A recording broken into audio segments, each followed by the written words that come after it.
예, 비하인드 뉴스를 시작하겠습니다. 박성태 기자가 나와 있습니다. 자, 열어볼까요?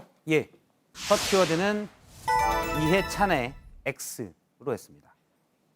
이게 X는 여러 가지 의미를 갖는데 여기서는 무슨 뜻입니까? 직접적인 X입니다. 오늘 이해찬 대표가 민주당 의총에서 손으로 X를 그렸습니다. 아, 예. 잠깐 민주당 의총에서는 일본의 경제 보복에 대해 당내 일본 동인 강창일 의원이 얘기를 하는 순서가 있었는데요.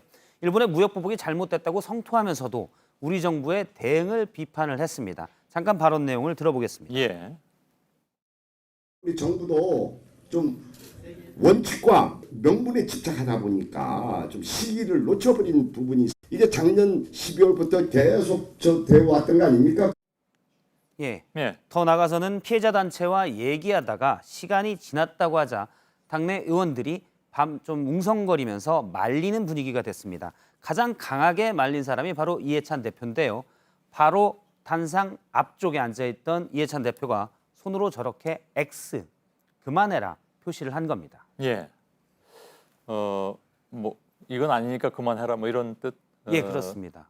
굉장히 분위기가 싸하군요. 예. 예. 뭐 표정도 쉽게 거부할 수 없는 그런 표정입니다. 예. 아무튼 그래서요. 멈췄습니까? 아닙니다. 강창일 의원은 발언을 계속했습니다. 못 볼 수가 없는 상황인데 맨 앞자리였기 때문에 예. 발언은 계속됐고요. 그러자 다른 의원들도 좀 말리고 이해찬 대표가 지금 화면에서 보듯이 여러 번 X, 그만해라, 그만이라는 표시를 손으로 했습니다. 예.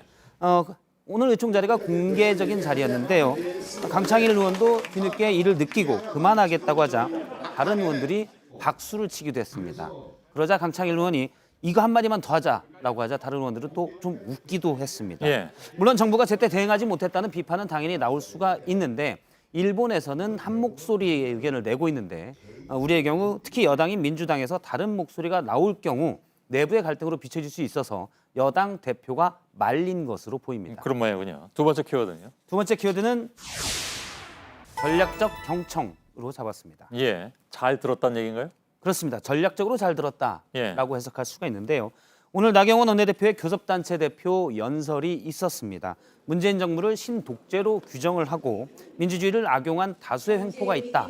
상당히 강한 비판 발언들이 많이 있었는데요. 예. 독재라는 표현을 8번이나 썼습니다. 그런데 예전 같으면 민주당 의원들이 야유를 보내거나 고성으로 반발을 했을 텐데 오늘은 그런 일이 없었습니다. 조용히 마무리가 됐고 나경원 대표의 마지막 말을 들어보겠습니다. 예. 끝까지 경청해 주셔서 감사합니다. 예.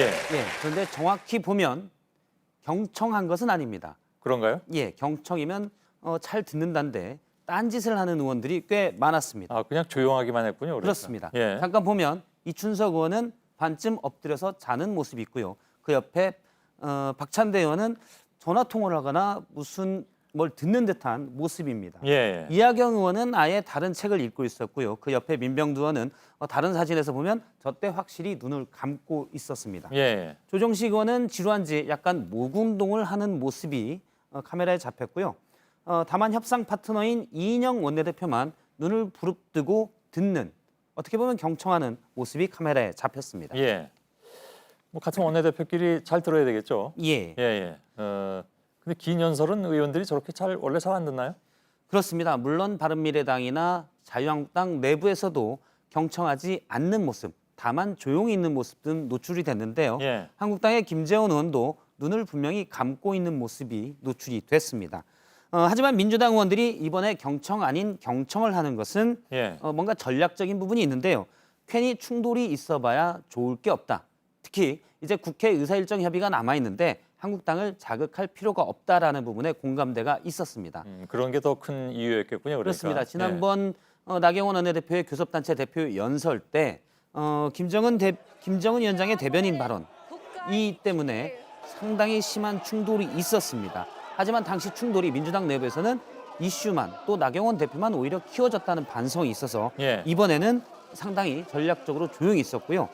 나경원 대표의 무슨 독재 발언에 일부 의원들이 무슨 엉뚱한 소리냐라고 따지려다가 옆에 의원이 조금만 참아라 하고 말리는 모습도 목격되기도 했습니다. 예. 어쨌든 민주당의 전략적 경청으로 나경원 원내대표의 연설은 조용히 마무리가 됐는데 본회의 뒤에 있었던 의원총회에서 이인영 원내대표가 인내심을 갖고 끝까지 잘 들어줘서 고맙다라고 민주당 의원들에게 얘기했습니다. 예. 알았습니다. 세 번째 키워드는요? 세 번째 키워드는 그 어려운 합의로 예. 잡았습니다. 무슨 합의를 얘기하는 건죠? 예전에 위안부 피해자 할머니에 대한 합의인데요. 박근혜 예. 정부 때 있었던 합의입니다. 어제 국회 외통위에서 한국당의 김무성 의원은 일본의 경제 보복 등 갈등이 박근혜 정부 때 있었던 합의를 문재인 정부가 뒤집었기 때문이라고 주장했습니다. 예. 직접 들어보겠습니다. 박근혜 정권에서 굉장히 어려운 과정을 거쳐가지고 일본 정부 예산을 갖다가 여기에 투입할 수 있는 이런 어려운 합의를 도출해냈는데 예, 저렇게 어렵게 합의를 했는데 예. 문재인 정부가 뒤집었기 때문에 지금의 갈등이 있다는 주장이었는데요. 당시 합의 당시 김무성 의원은 당시 여당인 새누리당의 당 대표였고 당시의 합의를 상당히 지지를 했습니다. 예. 앞서 아주 어려운 과정을 거쳐서 합의를 했다고 했는데 당시 합의는 그러나 위안부 피해자 할머니들은 전혀 동의하지 않았던 합의입니다. 뭐 당연한 얘기죠. 그렇습니다. 예. 당시의 피해자 할머니들은 합의를 무효화해라라고 주장했습니다. 즉 피해자의 동의 없는 합의였던 겁니다. 어떻게 보면 당시에 제대로 합의하지 않았기 때문에 이런 갈등들의 단초가 계속 남아있다라는 지적이 나올 수 있습니다. 예. 뭐 어렵더라도 제대로 합의를 했다면 뭐 혹시 모르겠는데 예. 그 내용상 굉장히 많은 반론을 불러일으킨 합의였잖아요. 지금까지도 그렇고. 그렇습니다. 예.